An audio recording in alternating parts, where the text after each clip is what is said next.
السلام عليكم ورحمة الله وبركاته. أهلا وسهلا فيكم حبايبي، وين ما كنتوا عم بتابعونا في قناة المطبخ الشعبي. بتمنى يا رب تكونوا بألف خير. وصفتنا لليوم من الوصفات السهلة والسريعة واللذيذة، الكل بيحبها، الكباب المشوي بتتبيلة جدا مميزة.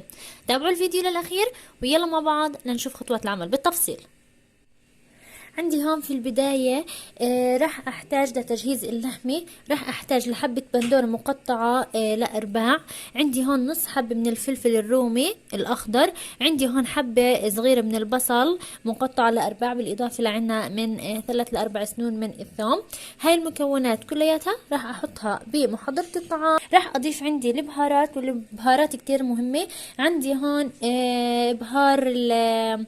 عندي البابريكا المدخنة. عندي هون بهار كباب، بابريكا عادية، بالإضافة عندي بهار لحمي وملح حسب الرغبة.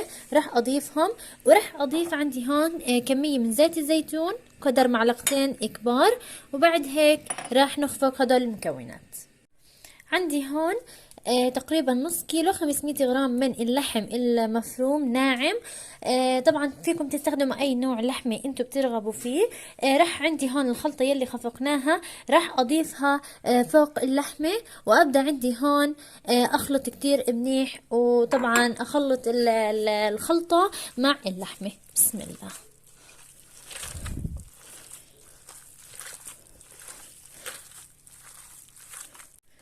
وهيك عندي اللحمة بعد ما خلطناهم مع بعض كتير منيح بهالشكل. عندي هون صينية دهنتها بشوية زيت زيتون، طبعا للاحتياط. فيكم ما تضيفوا زيت زيتون، ولكن انا دهنتها. خلونا نشوف مرحلة التشكيل. راح اخذ عندي هون استخدم عود خشبي. فيكم عود طبعا ستانلس او اللي متوفر عندكم. راح اخذ كمية منيحة من اللحمة. طبعا سامحوني راح استخدم ايدي لانه بالكفوف شوي صعب. لهيك انا يعني الايد افضل. طبعا مغسلين. رح ناخد هون قسم من اللحمة، طبعا كمية منيحة بهذا الشكل. رح طبعا هون احط العود عليها، وابدأ اضغط عندي طبعا في البداية من اعلى بهالشكل، اسكرها، ومن الاسفل كمان بهالشكل رح اضغط. وبعد هيك رح ابدأ اسحب اللحمة مع ضغطة خفيفة باصابعي بهالشكل. وبعد هيك طبعا بدي اياه حسب الحجم طبعا والطول اللي انا بدي اياه بعمله. وبعد هيك راح اسحبها بحذر من السيخ بهالشكل، وراح احطها عندي هون في الصينية. راح نشكل كل الكمية بنفس الطريقة. وعندي هيك بعد ما خلصت كل الكمية بهذا الشكل ما شاء الله.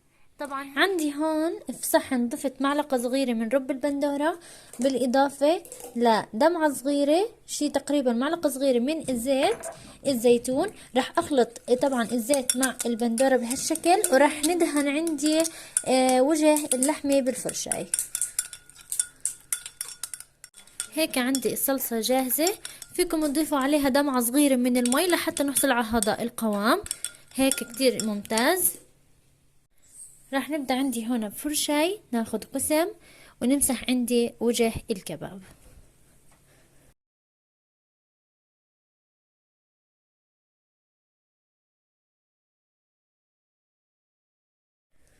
وهيك عندي بعد ما خلصنا كل الكمية، راح ندخل الصينية على فرن محمى مسبقا على درجة حرارة 200 لحتى نشوي عنا الكباب.